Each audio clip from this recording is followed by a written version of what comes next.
பரிதாபங்களோட பெரிய ஃபேன்னு நான் வந்து அடிக்கடி எல்லாம் உங்களை மாதிரியும் தான் நானும் பெரிய ஃபேனு. அண்ட் டிராவிடும் வரல தெரியாமல் அவரை அடிச்சிட்டேன். டேரக்டர் தெரியுமான்னு தெரியல, தெரியாமல் வலிக்கிற மாதிரி அடிச்சிட்டேன். அவருக்கு வலிக்குதுன்னு தெரியாமல் சிரிச்சிட்டேன்.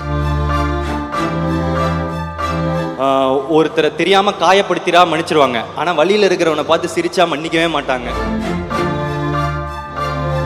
அண்ட் டிராவிடும் வரல என்னங்க. சரி, டிராவிடோட நான் வந்து பெரிய ஃபேன், பரிதாபங்களோட பெரிய ஃபேன்னு நான் வந்து அடிக்கடி எல்லாம் உங்களை மாதிரியும் தான் நானும் பெரிய ஃபேனு.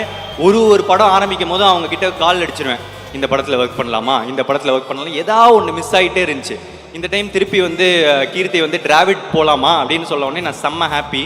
ஏன்னா நான் ஒரு டைமும் அவர் இந்த லேடிஸ் கெட்டப்பு இதெல்லாம் போடும் போது நான் ரொம்ப ரசித்து பார்ப்பேன். எனக்கு டிராவிடோட ஒர்க் பண்ணது வந்து ஒரு கோ ஆர்டிஸ்டோட ஒரு ஃப்ரெண்டு கிடச்சிட்டான் அப்படின்ற சந்தோஷம் எனக்கு இருக்குது. அண்ட் அடுத்து ஹித்துவும் இங்கே இல்லை. ஹித்து வந்து ஒரு பெரிய அவர் ஆக்சுவலாக வந்து மலையாளத்தில் ஹீரோங்க. இதில் வந்து ஒரு கேரக்டர் பண்ணியிருக்காரு, காமெடியெல்லாம் பிரிக்கிறாரு. நான் எக்ஸ்பெக்டே பண்ணல ஆக்சுவலாக அவர் அவ்வளோ நடிப்பாருன்னு. ஒரு படம் முடியும் போது எப்போவுமே எல்லாம் ஹாப்பி மெமரிஸாக முடியணும் அப்படின்னு ஆசைப்படுவோம். ஆனால் எனக்கு ஹித்துவை பொறுத்த வரைக்கும் மட்டும் கொஞ்சம் சேட் மெமரி தான்.